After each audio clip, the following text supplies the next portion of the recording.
I am digging the festive tree in the background, Danny. So thank you for that. Oh, thank you. Here we are. Yes, it's here.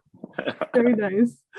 Well, first of all, to start with a silly question, Danny, for you, if you had to drop one of your previous characters into Haddonfield, who do you think would most likely survive Michael Myers, and who do you think would be the first to get killed off?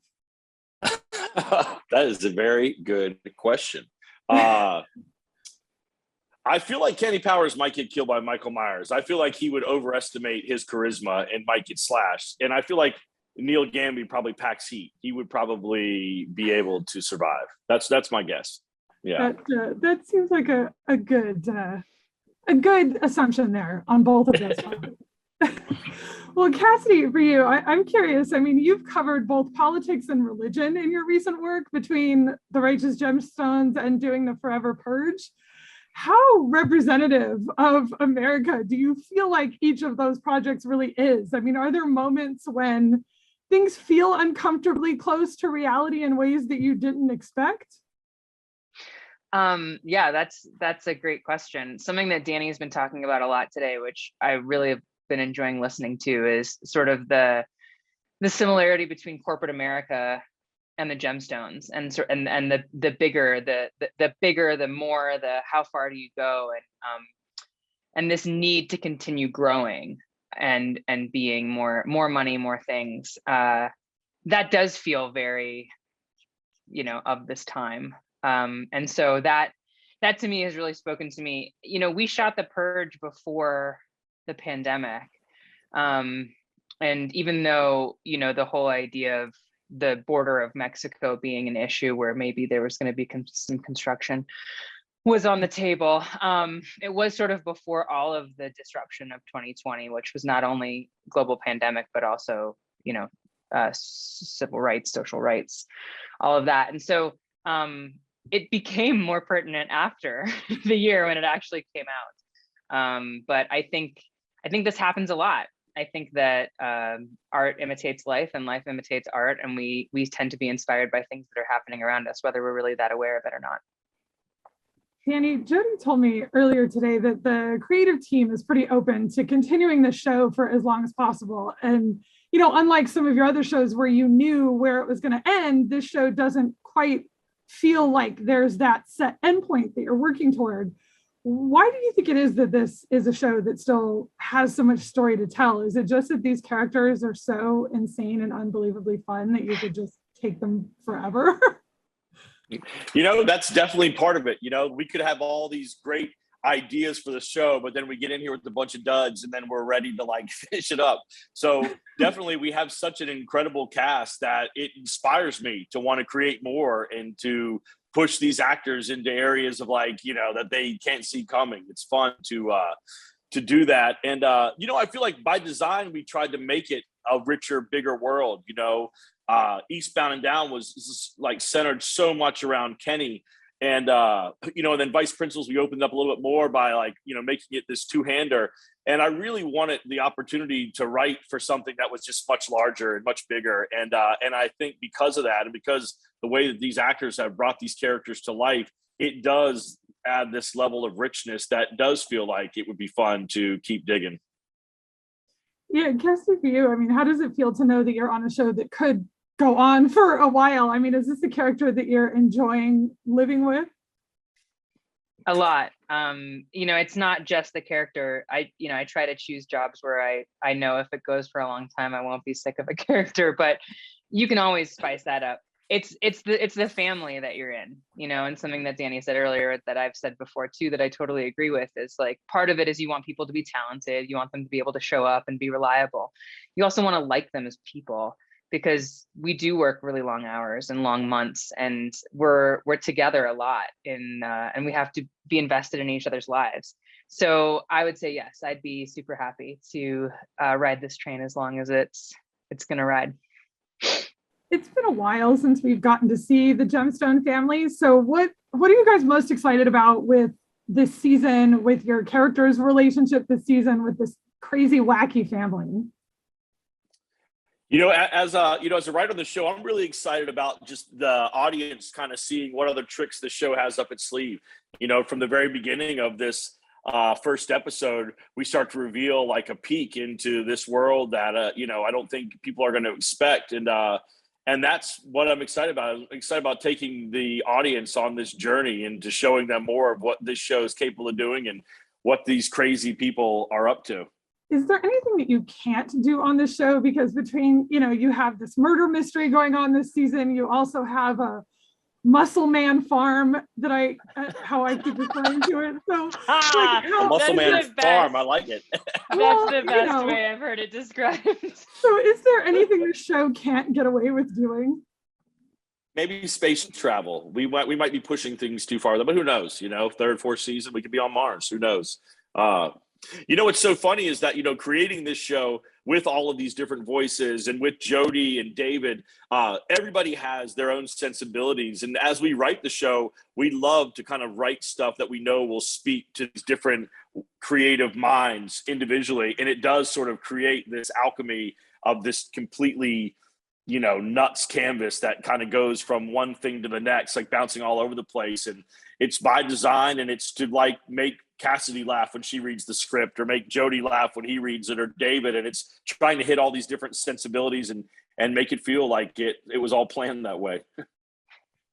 Cassidy, you work with a lot of really funny people on the show, and you also have really funny moments on the show as well. When you're working with people like that and you're in the moment, does it feel like everybody is coming to it from the same place and just everyone just wants to make it the best that it can be? Or does it feel like everyone approaches the comedy a little bit differently? I think everyone has such a different history with comedy, and with their own experience in working. I haven't had the ability to do a lot of comedy before this show, and so this was a whole new playground for me that I was really stoked to be a part of. I think there are certain things that we all come to the table with that make it work really well. One of them is like supporting each other and not putting each other down, having it be like a really safe space to create and bring to the table what you want to bring to the table.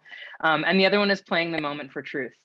Once you try and start to make something funny, it's not funny. The things that really make me howl, and there are many a day, are when someone really comes to the table believing what they're saying, and the humanity of it, I think, is what's really funny. That's written, and then it's also brought to the table by this cast. Danny, there's more than one mention in these episodes of how emotionally cold Eli is. Do you think that Eli loves his kids? Do you think he loves them equally? Does Jesse feel like he's actually loved by his father?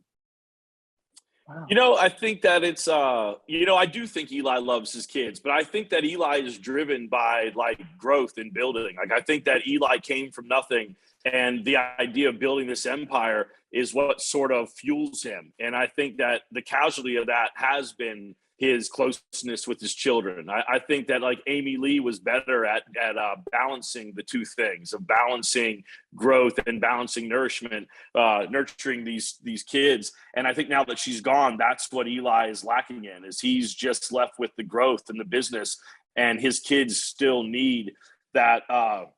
They still need that nurturing side. They still need someone who kind of understands them, as broken and damaged as they are. And I think that that's part of what Eli is like facing, is that he's been solely focused on one thing, and he never realized how much work was happening behind the scenes to keep this family running.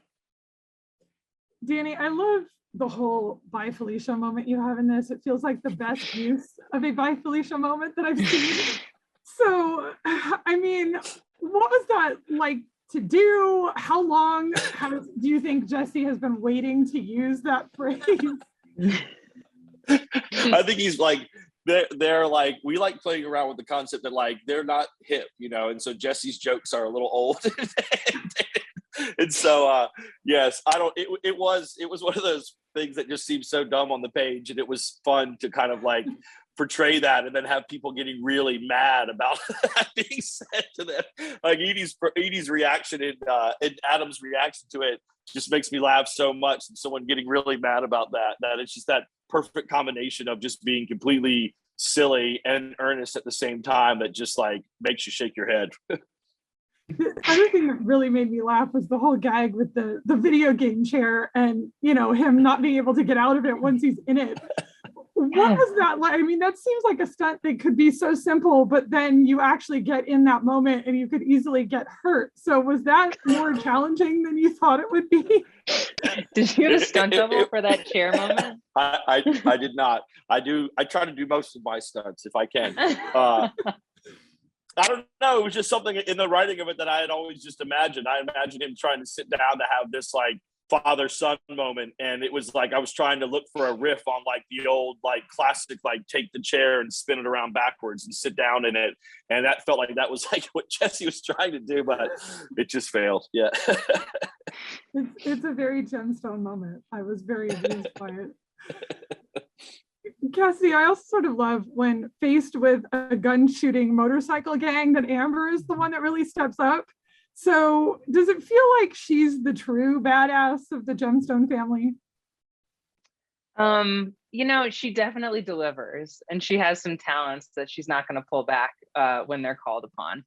But I think there's lots of different types of badassery. What I love about her is that like when push comes to shove, she's going to show up, she's going to get it done. And that feels really good. And then, her kind of chiding him about being the one that actually did it makes me laugh too. That whole reaction makes me laugh, all of it. And it keeps coming up, which also makes me laugh. How much fun is it to have the listens to shoot things off this season? I mean, it's fun to see this contrast between, Jesse and Amber sort of thinking they're this power couple, and then this other couple coming in, sort of putting them in their place. What was it like to have Eric Andre? It seems like you guys were all having a lot of fun together.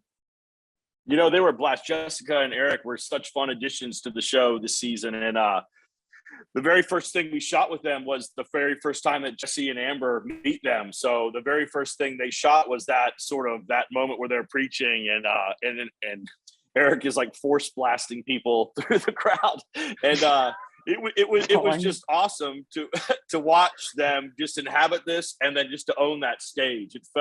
I don't know, from sitting in a writer's room and looking at it and then to see how they brought it to life, it was awesome. It was gratifying. And the listens like serve as like, that's Jesse and Amber's aspirations. They want the reins. They want to be able to do the things that the listens are doing. So it was kind of interesting to craft like, well, what do Jesse and Amber see themselves like, and try to craft what that is. It was fun. Does it feel like Jesse and Amber are more threatened by the listens or by Judy and BJ trying to also find their own place in things? I think that they're more threatened by Judy and BJ. I think that they just want to be friends with the listens. They want their approval. And I think with Judy and BJ, it's just like, they're fighting for these rungs of the ladder, and they just don't need anybody kind of getting in the way of that. They put all their eggs in this basket of dominance, and they don't want anything challenging that. Well, thank you for talking to me about it. I can't wait to see the end of the season. It's just been delightful to have this family back. So thank you. Awesome. Thank you. Thank you, Christina.